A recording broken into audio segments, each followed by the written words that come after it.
দেখাই, রিমেনিংসগুলো হোমওয়ার্ক দিই, মানে ইজিগুলা, একটু হার্ডগুলো আমি দেখাতে চাই, ঠিক আছে? এগুলোতে তো তোমরা আমি না করাইলেও পারবা, করাইলেও পারবা।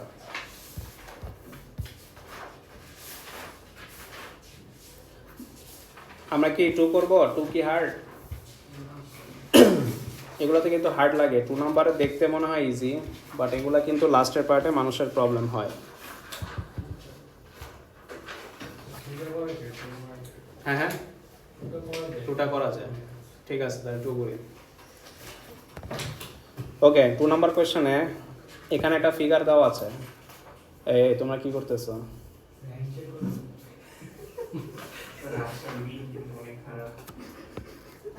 ভাই ভাই ভাই ম্যাচ কর, একটু সেপারেট হয়ে বসি ভাই। হ্যাঁ দেখছি তো, মাত্র দেখলাম, সবাই যখন পড়ালেখায় ব্যস্ত তখন দেখলাম তো। হ্যাঁ, বাট এভাবে ওপেন ছিল না।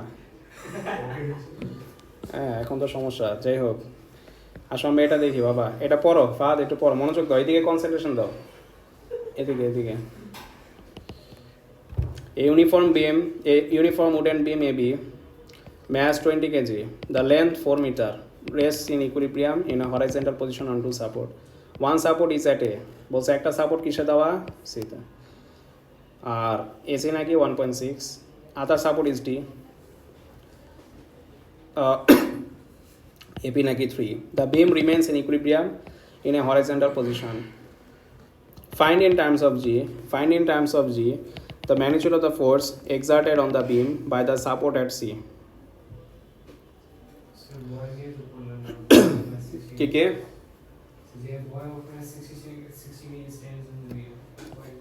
আচ্ছা, a boy mass 60 kg stands on the beam.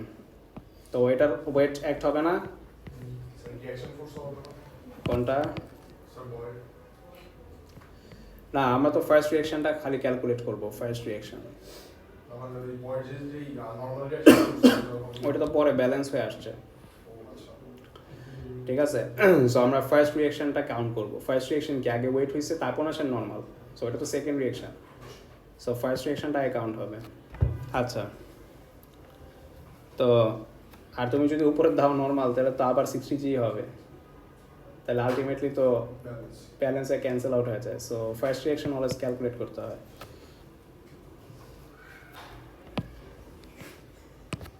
তাই সো এর ওয়ানে দেখো, তোমার বলছে the magnitude of the force exerted on the beam by the support C. আমরা জানি এসব ম্যাথ আসলেই দুইটা ইকুয়েশন ফর্ম করতে হয়, একটা clockwise equal to anti clockwise দিয়ে আপওয়ার্ড ইকুয়াল টু ডাউনওয়ার্ড, দুইটাকে সাইমালটেনিয়াসলি সলভ করলে দুই পিভটের নর্মাল রিঅ্যাকশন ফোর্স বের হয়ে যায়। এটাই চাইছে সি আর ডি। তো আমরা ফার্স্টে সি এরটা বের করতে চাই। কারটা বের করতে চাই? সি এর যদি রিঅ্যাকশন ফোর্স বাই করতে চাই, তাহলে কাকে পিভট ধরবো? ডি এরটা, কারণ ডি এরটা ধরলে জি এর রিঅ্যাকশন ফোর্স ক্যান্সেল আউট হয়ে যাবে, তাহলে আননোন থাকবে শুধুমাত্র কে? আর সি। তাহলে ডি এরও তো নর্মাল রিঅ্যাকশন ফোর্স আছে, বাট আমরা মোমেন্ট ধরবো ডিতে। তাহলে clockwise equal to anti clockwise দেই। বলো ডি এর পার্সপেক্টিভে, ডি এর পার্সপেক্টিভে ক্লকওয়াইজ কে? ডি এর পার্সপেক্টিভে ক্লকওয়াইজ কে বলো তো? সি এর নর্মাল রিঅ্যাকশন ফোর্স না? ডি এর পার্সপেক্টিভ, ডি এর পিভটকে কোথায় ঠেলা দিচ্ছে? আর সি ক্লকওয়াইজ না? এভাবে ঘুরবে না? তাহলে ডি থেকে সিটা কতটুকু দূরে? টোটাল 4 থেকে 1.6 আর 0.4 মাইনাস করলে কত থাকে? 2। তাহলে এই মাঝখানের লেনটা হচ্ছে আমার 2। তাহলে কি হবে? 2 ইন্টু আর সি চলবে? ক্লকওয়াইজ কি আর কোনো ফোর্স আছে? কে কে? বয় তো অ্যান্টি ক্লকওয়াইজ, ওইটা ডান পাশে বসবে, তাই না? ডি এর পার্সপেক্টিভে বয়টা ওয়েট দিচ্ছে, ওয়েট কিভাবে যাবে? রডটাকে কিভাবে ঘুরাবে? ক্লকওয়াইজ না অ্যান্টি ক্লকওয়াইজ? এভাবে ঘুরতেছে, রাইট? বয়টা নিচে চাপ দিচ্ছে আর আরসিটা তো উপরে, সো উল্টা। তো বয়টা কতটুকু দূরে আছে আমরা কি জানি? বয়টা কতটুকু দূরে আছে ডি থেকে? 0.6। কেমনে পাইছো, বুঝছো? কেমনে বলো তো?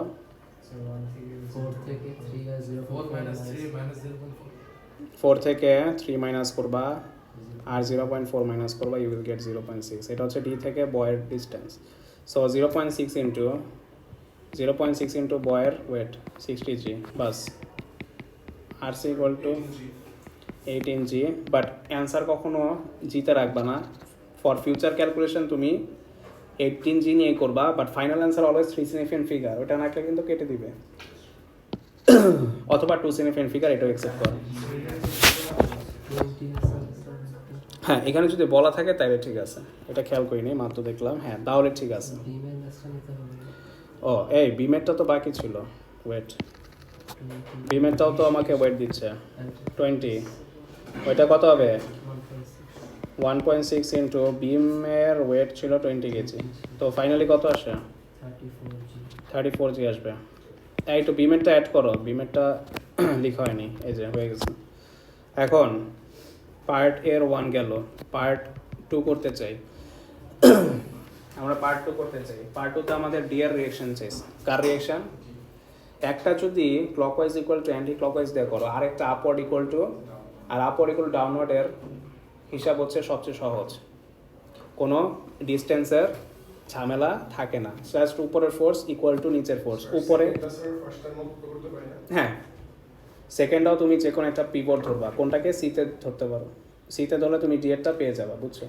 বাট লেন্দি হবে। So upward equal two downward দিতে চাই। আপওয়ার্ডে কে কে আছে বলো তো? আর সি আর ডি। ডাউনওয়ার্ডে কে আছে? মাত্র দুইটা ফোর্স, বিমের আর মানুষের। বিমেরটা কত? 20G, আর মানুষের কত? 60G।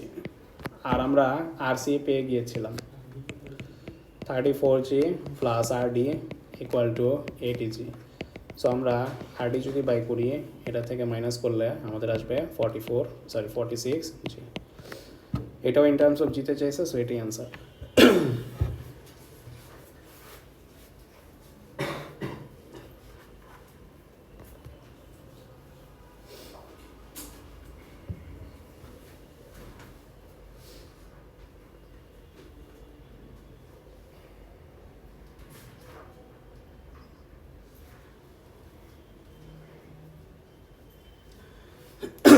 ওকে, আমরা এই যেটা সবচেয়ে এই ম্যাথসের হার্ডেস্ট পার্ট, যেটাতে মানুষের প্রবলেম হয়, সেটা হচ্ছে বি নাম্বার। এই নাম্বার বলতে 6 মার্ক সবে উঠে দিয়ে আসে, আলটিমেটলি 10-এ 6 পায়। এই 4 মার্ক অ্যাড করতে পারলেই তোমার গ্রেড এতে চলে যাবে, মানে এর দিকে চলতে থাকবে আর কি। তো আমরা বিটা দেখি।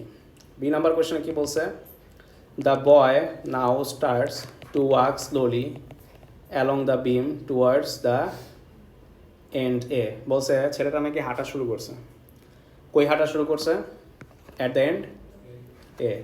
সো এই যে এই বয়টা ছিল, এগুলো সব মুছে দিই, হিজিবিজি হয়ে আছে। এই বয়টা নাকি হাঁটা শুরু করছে, হাঁটতে হাঁটতে, সরি ওইদিকে না, এ কই, এদিকে। সো বয়টা হাঁটা শুরু করছে, এভাবে যেতে থাকবে টুয়ার্ডস এ, তাই না? এখন কোয়েশ্চনে বলছে find the greatest distance he can walk from P without beam tilting. কোয়েশ্চনে কি বলছে? যে সবচেয়ে বেশি কত হাঁটতে পারবে from P without the beam tilting. P কোথায়? যেখানে আগে ছিল। আচ্ছা, অ্যাকচুয়ালি তার এই উল্টানোর প্রবণতাটা কখন থেকে স্টার্ট হবে? সিটা ক্রস করে, তখনই তার লাইফে রিস্ক এসে পড়বে, বুঝতেছ? সি এর আগে সে সেফ, সি এর আগে সে নর্মালি হাঁটতে পারবে, বাট আমাদের দেখতে হবে সি থেকে সে কতটুক লেফটে যাইতে পারে উইথাউট টিল্টিং দ্য বিম। তাহলে আমরা সি থেকে গেস করলাম যে এক্স মিটার পর্যন্ত হাঁটতে পারবে। কত পর্যন্ত? যে গ্রেটেস্ট ডিস্টেন্স কত মিটার পর্যন্ত হাঁটতে পারবে? এক্স। তো এটা হচ্ছে উইথাউট টিল্টিং দ্য বিম। আচ্ছা, উইথাউট টিল্টিং বললে আমরা কোন স্পেশাল কন্ডিশন অ্যাপ্লাই করব? Point of tilting. Point of tilting কোনটা? The maximum distance he can walk without tilting the beam, এটাকে বলে point of tilting. Point of tilting মানে হচ্ছে, পয়েন্ট অফ টিল্টিংয়ে কোন নর্মালাইজেশন ফোর্স বাদ হয়ে যাবে বলো তো? আমরা তো সি ধরে করবোই, ডিটা বাদ হবে। কেন? কারণ সিতে যদি হালকা হালকা টিল্ট হওয়া শুরু করে, রডটা ডি থেকে উপরে উঠে যাবে না? তখন কি আর সে কন্ট্যাক্টে আছে? সো কার নর্মাল ডিরেকশন ফোর্স 0 হয়ে যাবে? ডি এর। এটা এমন না উঠে গেছে, এটা এত হালকাভাবে টাচ করে থাকবে যে নর্মাল রিয়েকশন একদম নেগলিজিবল, বুঝছো? সো এটা হচ্ছে last moment without tilting the beam, এটাকে বলে last situation without tilting the. তো রিয়েকশন ফর 0 ধরা তুমি এখন সি থেকে এক্স এর ডিস্টেন্সটা বাই করবা, তারপর সিপি অ্যাড করে দিবা, তাহলে পি থেকে কতটুকু সে হাঁটতে পারবে উইথাউট টিল্টিং দ্য বিম চলে আসবে। সো আমরা এক্সটা বাই করতে চাই, আমরা এই এক্সটা বাই করতে চাই। তো আমরা কি করব, কাকে মোমেন্ট ধরবো সবাই দেখো, মোমেন্ট অ্যাবাউট সি, ঠিক আছে, মোমেন্ট অ্যাবাউট সি। এবার সি থেকে বয়টার ম্যাচ ধরো, ধরো বয়টা এখন এখানে এসে পড়ছে, বয়টা এখন এখানে এসে পড়ছে, ওর ওয়েট এখানে, ওয়েট কত ছিল 60 জি। তাহলে আমরা আবার clockwise equal to anti clockwise দিব to the perspective point C, ওর জন্য ক্লকওয়াইজকে রডের ওয়েট কত 20 জি, তাই না? এটা পারছো জারি। সো সি থেকে মিড পয়েন্টের ডিস্টেন্স কত, 4 থেকে কত মাইনাস হবে, সরি 4 থেকে না 2 থেকে কত মাইনাস হবে 1 পয়েন্ট, তাহলে এটা কত আসে 0 পয়েন্ট, বুঝছে? সো এতটুকু হচ্ছে 0.4, তাহলে ক্লকওয়াইজে আমার 0.4 ইন্টু রডের ওয়েটটা হবে, অ্যাগ্রি? কার ওয়েট হবে, রডের ওয়েট। এবার বলো অ্যান্টি ক্লকওয়াইজে কী হবে, ওই বয়ের ম্যাচটা, বয়ের ওয়েটটা। তো কতটুকু ডিস্টেন্স হাইয়েস্ট যাইতে পারবে, আমরা এটাকে কি ধরেছি এক্স, তাহলে এক্সটাই আমরা বের করব। এক্সটাই হচ্ছে এমন ডিস্টেন্স যে greatest distance without tilting the beam. তো আমরা ইন্টু 60 দিতে চাই, তাহলে আর উপরে একটু লিখে রাখতে পারো, considering point of tilting at C, point of tilting at C, so RD equal to 0, এই নোটটা লিখে রাখো, নাহলে বাসায় বুঝবা না যে আরে নর্মালাইজেশন ফোর্স ডি কেমনে গেল গা, এরকম মনে হইতে পারে। সো এক্স কত আসে বলো তো, 2/15, তার মানে কাহিনী বুঝছো? এটা কিন্তু অ্যান্সার না, কেন অ্যান্সার না, কজ এটা সি থেকে কাউন্ট করা হয়েছে, কত থেকে, বাট ওরা কত থেকে চাইছে পি থেকে, তাহলে আরও এক্সট্রা কত অ্যাড হবে,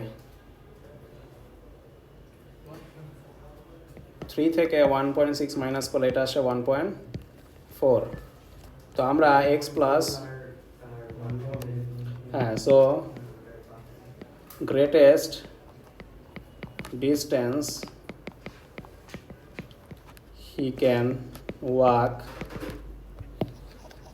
ইজ, ওই এক্সটা নিবা আর 1.4 নিবা, ফাইনাল অ্যান্সার কত ডেসিমালে। তাহলে এই এক্সটা কি পাইছে বুঝছো, কি পাইছো বলো তো,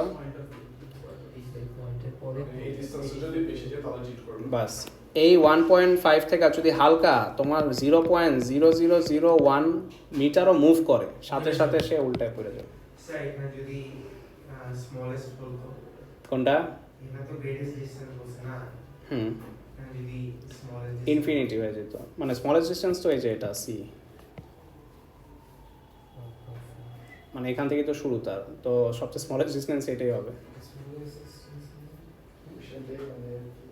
মানে হয়েছে, বাট এরকম দিবে না 10 বছর না 50 ইয়ার্স, ব্রিটিশ কাউন্সিলের জন্ম হওয়ার পর কখন হচ্ছে, সো প্যারা নেই। বাট যদি বলে যে তোমার যে কতটুকুর ভিতরে সে হাঁটতে পারবে সি এর পর থেকে, তখন তুমি এই রেঞ্জ থেকে এই রেঞ্জ পর্যন্ত চাও, এই রেঞ্জ পর্যন্ত, হ্যাঁ বলা যায়। সো এটা রিলেটেড, তুমি যে কোয়েশ্চেনটা করছো এটার সাথে এটা রিলেটেড আর কি। ওকে, সো শোনো, তোমাদের এটা কোন ইয়ার বলো তো, নতুন কিছু দিব না, জাস্ট আপ টু কত পর্যন্ত, আমি এখনই লিখে দিতেছি মেসেঞ্জারে, S1 এরটা, হ্যাঁ আমার কিন্তু সবারটা মনে আছে, সারাফাতের পুরা খালি মনে আছে, মুনিফের মাত্র 3টা, ওর কম, জুবাইরের ঠিকঠাক, আর জান্নাতেরটাও করে ফেলবা, ঠিক আছে? আমি যতটুকু পড়াইছি আপ টু অতটুকু পর্যন্ত S1, আর এমন হচ্ছে আপ টু জুন 18, বুঝছো? হ্যাঁ আপ টু জুন 18, হ্যাঁ একদম পাস্ট থেকে যতটুকু করাইছি আপ টু জুন 18 আমি বুকলেট চেক করবো আজকে যাবে S1 একজন একজন করে দেখছি আমি কোনটা আমার 15 এর ভিতরে এগুলো সব পরিষ্কার চাই 15 এর মধ্যে সো নেক্সট ক্লাস কবে আবার টিউসডেতে আমি চেক করবো দুইটাই S1 M1 ওকে ওই ইয়ারের আপ টু ওই ইয়ার পর্যন্ত আমার রেখে দাও নতুন রুমাল রেখে দাও